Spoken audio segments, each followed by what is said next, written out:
Hello, word nerds. Welcome to the dictionary. My name is Spencer, and I am here to tell you about the words. The first word. Oh, this is episode F168. The first word in this episode is it's foozle again. No. Yes. I was looking at something else. Foozle. I want to say foozle, but I guess fuzzle is fine. This is the verb because the previous one at the end of the last episode was the noun. Let's read that one again.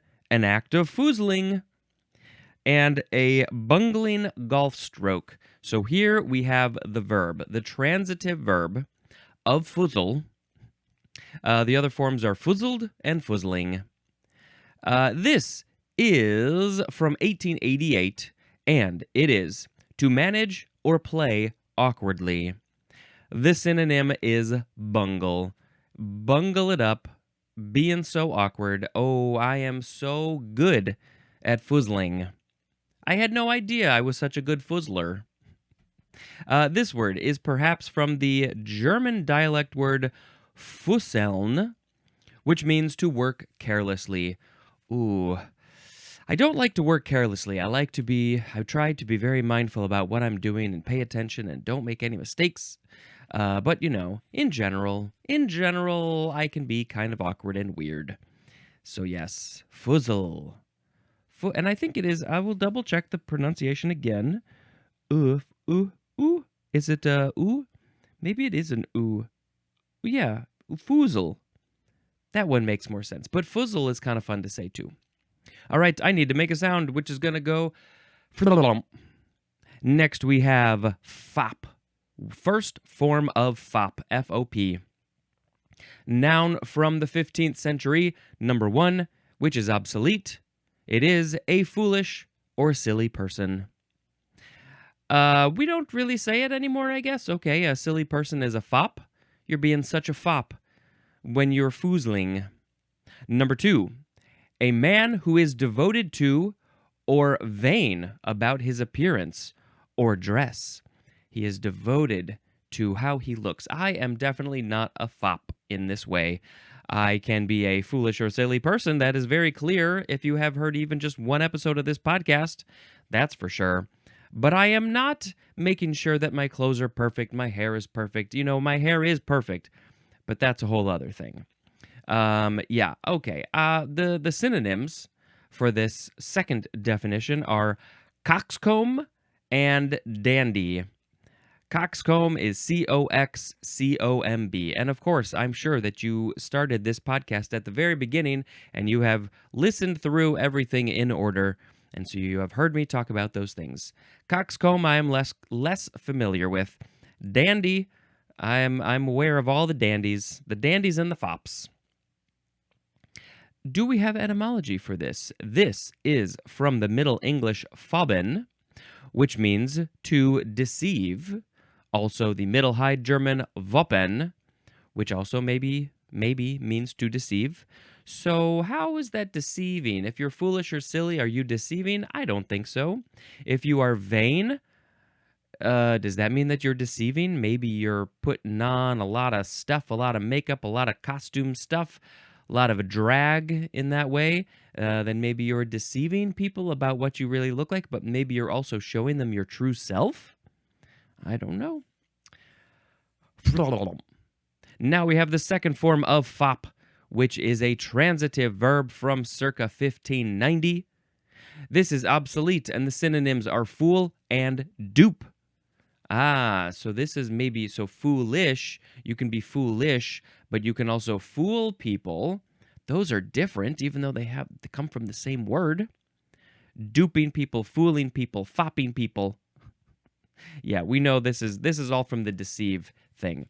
But it's obsolete, so I guess we're not saying, ha ha ha ha ha, I fopped you. I fopped you so good when I told you that the giraffes were green. They're not green. They're purple. Now we have foppery.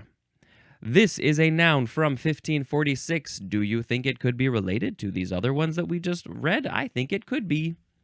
Number 1 for foppery is foolish character or action, and the synonym is folly. Foolish character or action. You are doing some foppery when you are acting foolishly, doing a folly. And I guess we saw folly a little while ago. So this is not obsolete. This foolish character is foppery. You have such foppery acting foolishly. But the fop, the person, a foolish or silly person, that one's obsolete. Okay, number 2 for foppery is the behavior or dress of a fop. And I believe that is the one who is vain about their appearance. And so if I were to be the behavior or dress of a fop. So if you are acting I saw a fop. I did. Just a few days ago, I saw a fop. I don't know if he would have called himself a fop, but he was totally a fop. He had multiple layers. He had an ascot. Sharon saw the ascot. It was like a dark blue ascot, and it was underneath a shirt, and then there was a vest, like a fancy vest, and then I think there was a jacket over that, and I think he had some very fancy shoes, and his hair was, his facial hair and hair were mostly white, and it was, done very nicely, and he had a big mustache that came to a point, and he must have spent a lot of time getting his stuff together. So I am sure that this person was a fop. And so he had foppery. He was dressed. The dress that he had was the foppery. He was acting foppish, I guess. So yeah, that guy was a fop. Next, it's foppish. Adding on more, adjective from 1599. Number 1, obsolete. The synonyms are foolish and silly. So it seems like the obsolete stuff, see, that's not even true either. Number 2A, characteristic of a fop, as in a foppish dressing gown.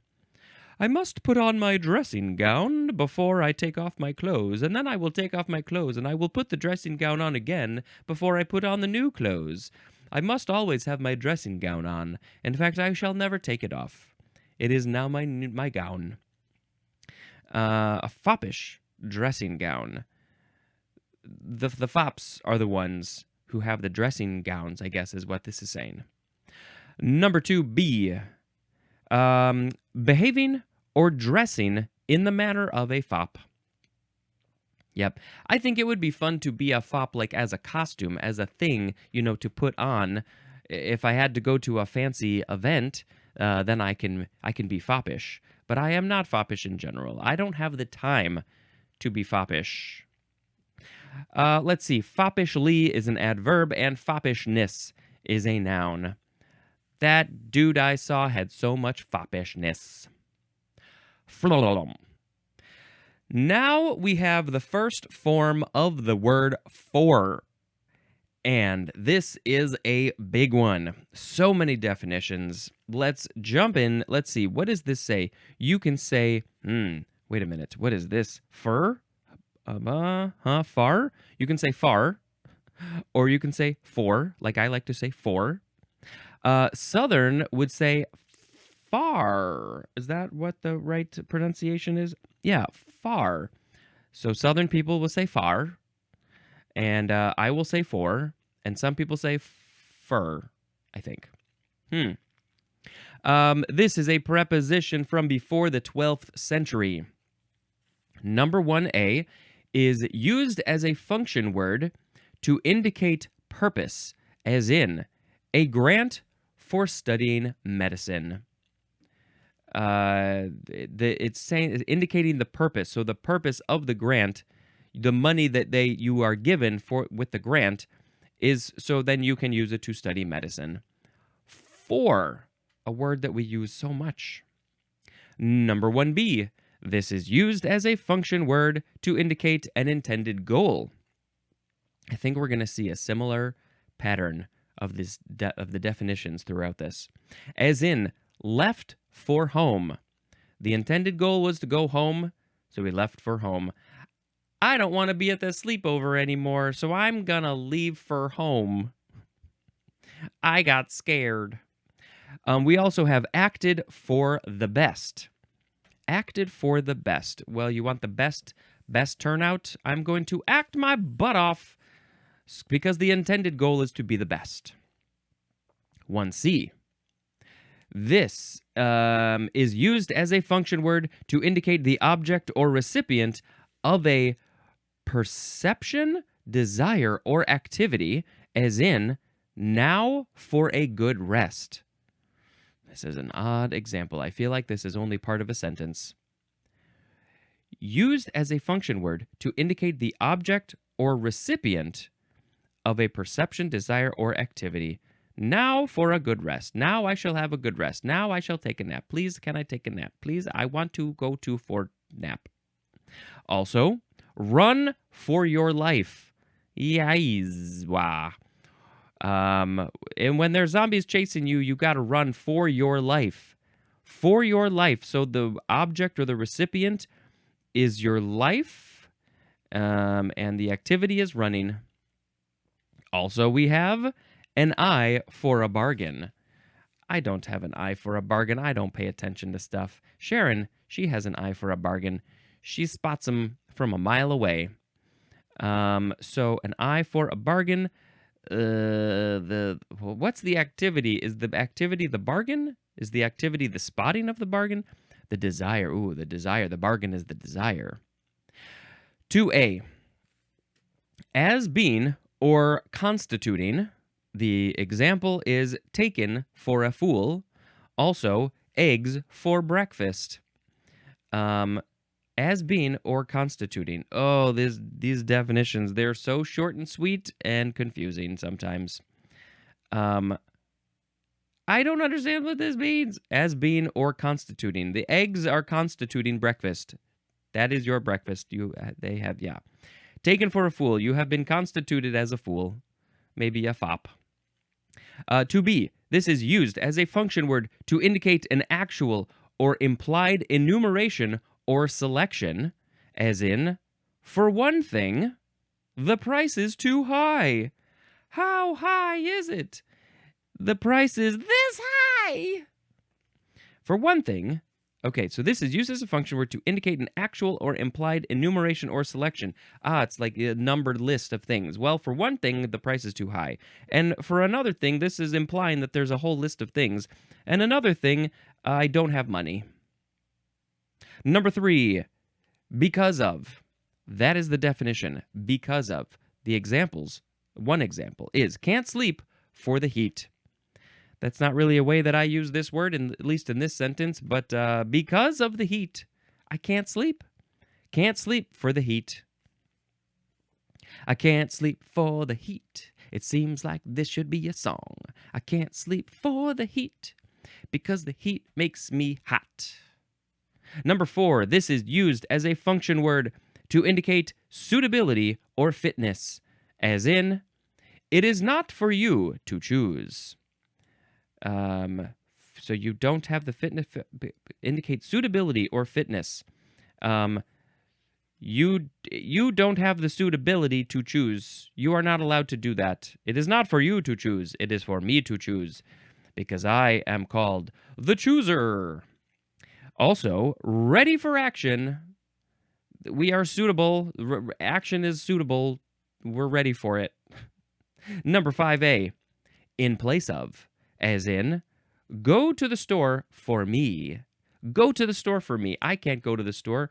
Sometimes I also like to say when somebody's going to the bathroom, like, hey, can you pee for me? Can you just, I don't want to get up. I'm lazy and tired and I'm comfortable. So, and I need to pee and you need to pee and you're going to pee anyway. So can you just pee for me? Just give it a shot. Let's see if it works. In place of me. Number 5B1, on behalf of. The synonym is representing, as in, speaks for the court. I am representing the court when I speak. which is not a very good thing for them to have. I shouldn't be a representative for the court. Number 5B2, in favor of, as in, all for the plan. It's all for the plan. It's all for you. We did it all for you, for the plan. It's in favor of you. Number 6, in spite of, and this is usually used with the word all, as in, for all his large size, he moves gracefully. For all his large size. So he is a large man, and but even in spite of his largeness, he still moves gracefully. In spite of. For all of these things, this thing is still true. Let's see. Now we got number 7. With respect to, the synonym is concerning, as in a stickler for detail. Sometimes I can be a little bit of a stickler for things. With respect to, so is the stickler, do they have respect to the detail? It's with respect to, or it's used in a little bit different way. The other example is heavy for its size. It's in respect to. I'm trying to think of another way to word that. It's like in relation to, kind of. Yeah, heavy for its size. Its size is only this big. It's so small, but it's really heavy. It's like 100 pounds. Number 8A. This is used as a function word to indicate equivalence in exchange, as in $10 for a hat. Oh, we have more, though. This is interesting. We've got, I'm going to read the whole thing, and then we're going to do the examples after. It's used as a function word to indicate equivalence in exchange, also equality in number or quantity, and also or correspondence or correlation. Okay, so those were the 3 things. The first one was equivalence in exchange, and the example is $10 for a hat. We're doing a swip swap. I give you a hat, you give me $10. That seems fair. Also, equality in number or quantity. The example is point for point. In tennis, they scored a point, and then the other person scored a point, and they're just going back and forth. A point for point. They're keeping everything equal in number. The last one is correspondence or correlation, as in, for every one that works, you'll find 5 that don't. So there is a correlation between the ones that work and the ones that don't. Feel like we could have come up with a better example, but I think that's fine. For every one that works, you'll find 5 that don't. For every one of my fingers that works, 5 of them don't work. They're like, I don't know how to be a finger. Number, where are we? 8B. Used as a function word to indicate number of attempts, as in 0 for 4. That's you're not doing so well. You tried 4 times, and you failed 4 times. 0 for 4. That's rough. That's rough. A function word to indicate number of attempts. 0 for 4. I think they could have put a different word in there instead of 4, because it's 4, and that's confusing. So it should be 0 for 5. Number 9. This is used as a function word to indicate duration of time or extent of space. Ooh, as in, gone for 2 days. For how much time? 2 days. I just went and had a little bender for 2 days. Number 10, in honor of. The synonym is after, as in named for her grandmother, named after her grandmother, named in honor of her grandmother. I guess I'm sort of named for my great-grandpa Sam, who I never met because he died before I was born. I was almost named Sam, but then my dad said no. And they said, Spencer, how about that? And they said, okay. Who's they? I don't know. All right, that was a lot of stuff for the word for. The etymology says this is from Old English, akin to the Latin per, P-E-R, per, which means through. Also from pri, I think we're still Latin, which means before. Also pro, which means before, or for, or ahead. Also from the Greek pro, also from the Old English pharon, which means to go. And there's more at the word fare, F-A-R-E. So that was a lot of stuff, and I'm sure that there could be connections to all the definitions that we read, but I don't know. But we got to move on now to the second form of for. Don't worry, the rest of this is very short. The second form of for is a conjunction from the 12th century, and it means for the reason that, and also on this ground. And the synonym is because. So, for that reason, on this ground, for this reason, because of that, I'm going to say this. I wish there was a sentence. An example sentence would be nice. For that, it's funny that they actually use the word for in the definition. For the reason that. The third form of for is an abbreviation for number 1, foreign, number 2, forestry. And I now realize that I say this word a lot. An abbreviation for this. How many times will I say the word for in this episode? I don't know. Now we got F-O-R, all caps. Abbreviation for free on rail. I'm guessing there's something about a free ride on a train. Choo-choo, I want to take a free ride on a train. Free ride on a train. It's the F-O-R. Now we have the prefix for. This is no year, number 1. Number 1. So as to involve prohibition, exclusion, omission, failure, neglect, or refusal, as in forbid. Ooh, I did not realize that forbid is using this as a prefix. Ooh, this is fascinating. We're going to have so many. The FOR section goes for a very long time, and so we might see a lot of these words that are dealing with prohibition of something, exclusion of something, omission of something, failure of something, neglect of something, or refusal of something. So forbid is bidding. You're not allowed to bid. You are not allowed. It's for, okay, this is going to be fun. Number 2, destructively or detrimentally, as in fordo. Okay, I am not familiar with this word at all. Is this fordo or is it fordo? I assume it's fordo. Let's see, fordo. Yes, it's fordo. Oh, God, this is fat. I've never heard of this word before. I think it's old.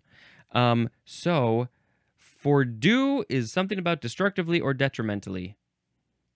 All right, number 3, completely, also excessively, also to exhaustion, also to pieces. So you're doing a thing just totally, completely, excessively, all the way to the end, to exhaustion, till you can't do it anymore, to pieces, until it blows up into pieces. The example is forspent. Oh, I'm forspent. I'm so tired about all the stuff. I'm spent. Was there an Austin Powers joke about I'm spent? And then, but forspent. Forspent is like extra spent? I don't know. Interesting. Okay, so we are going to go on to it's the word fora, F-O-R-A. It's the plural form of forum, which will be at the end of the FOR section. If you have multiple forums, you have a fora. Now we have our last word, forage, F-O-R-A-G-E. First form, you can also say forage. This is a noun from the 14th century. Number 1, food for animals, especially when taken by browsing or grazing. They are foraging for the food. They are browsing around. They're browsing their internet browser for food. Where can I find some food? I'm a raccoon, and I need to go forage. So, Google, please tell me, I'm typing, please tell me where I can find some food. Forage. So, if you give the animal food, it's not forage. They have to go find it themselves. Number 2, this is the act of foraging. And also, search for provisions. The whole idea is just going out looking for something. So I'm curious about this etymology. Is this related to the for prefix or not? This is from Anglo-French fourrure or four, which means fodder. I think that's like food, basically, or straw, or also it is of Germanic origin, akin to the Old High German fotar, which means food or fodder, and there's more at the word food. So that's what this is. It's just food, searching for food. But now we have to go to the very last one, which is the second form of forage, F-O-R-A-G-E, if I didn't say that. This is the verb one from the 15th century, and we are starting with transitive. Number 1, to strip of provisions, and also collect forage from. Now, why are you stripping from well, I don't understand that. Collect forage from a thing. You're collecting the food, but then you're stripping of provisions? I don't know.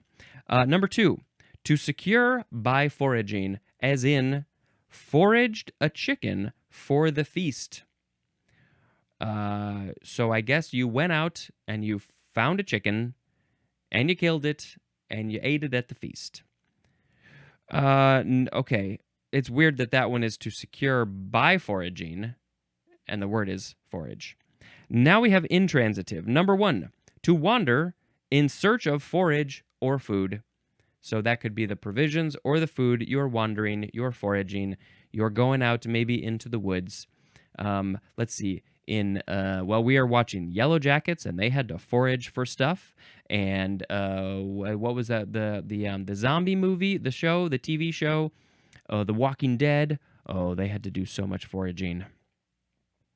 Now we are on number 2. Intransitive is to secure forage by stripping the country. And the example of what you are foraging would be for horses.